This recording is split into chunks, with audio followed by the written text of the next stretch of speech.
The Seattle Sounders lose 3-1 to Club Necaxa, and you know what? It was not good. I mean, it's good in terms that they move on in the tournament, but the Sounders give up 3 goals after scoring 1 and looking like they were on the front foot. Here's what head coach Brian Spencer had to say in the post-game interview. And I congratulated him on a very good victory for Necaxa. They needed to win.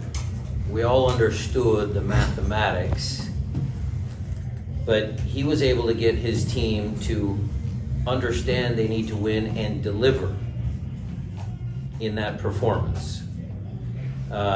They could have gone down by 2, but they kept believing and they kept going. And so credit to them for coming first in the group.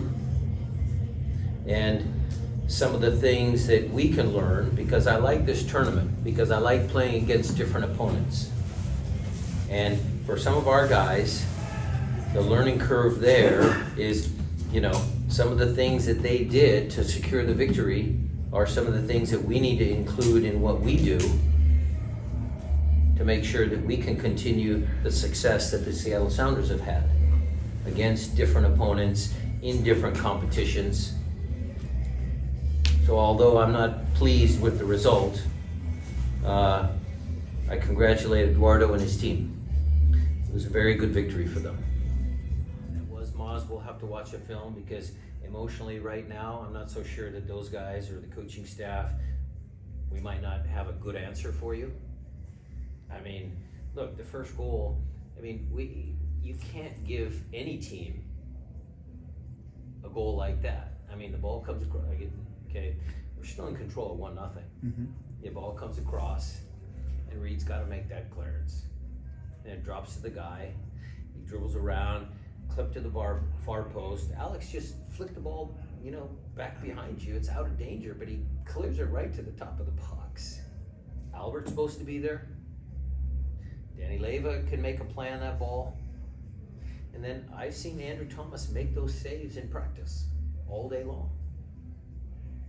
And then really, when you talk about the wind out of the sails and the wind in the sails of our opponent, that was a dramatic shift. It was a 180-degree shift. They went from 2-0 down to 1-1, believing they could win. So, that's the way the game played out. And a counterattacking goal obviously accentuates that. That's on me. That's on me because I knew that they had a guy up. And we had Reed, and we had Danny, we had Alex, but we could have kept one more guy top of the box. We could have been conservative, but we want to try and score goals. It's just the risk to reward. And so when we did that corner kick in the second half, same thing. When they kept a guy up, we'll keep another extra guy top of the box so that doesn't happen again. But also, look, I'm not going to shy away from this. The players have to take some accountability here. You probably saw it, but you know who the guy was that scored the goal? You want to know where he started from? He started from He was in the goal. He was at the near post, exactly. And he ran past 10 guys. Yep, down the middle. middle. So, Maz, it's on me, but the players have to share some of that responsibility as well. They played with energy. They played smart when they got the lead at 2-1. There were many things they did. It was a well-coached team.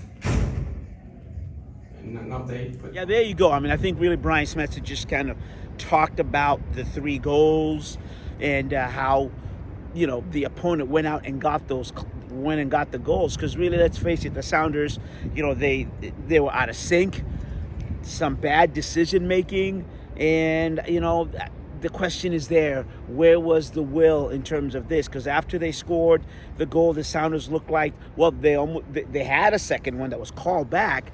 But in the end, it deflated the Sounders, and they continued to kind of play uninspired all the way. Now, Brian Spencer, give him credit. He comes in, makes, substitutions in the second half and brings some of his players in there. But, it seemed like the rhythm and the composure of the game was gone. And, of course, now concerning for the Sounders is the Pedro de la Vega injury. Brian said it's a groin. And then we just don't know about João Paulo because at the end there, He was hit by the ball. The game ended actually on that play. So now he is under concussion protocol. So, we'll just wait and see. But we know that the Sounders will play on Thursday, and they will host the LA Galaxy. And hopefully this will be this is a knockout game. So you're looking for Brian to put out, a strong lineup. And I agree. And the Sounders have to come out here and play and be professional and really, play that good football in which that they can. From Lumen Field in Seattle, I'm Osvita Margarita for the CascadiaSports.net.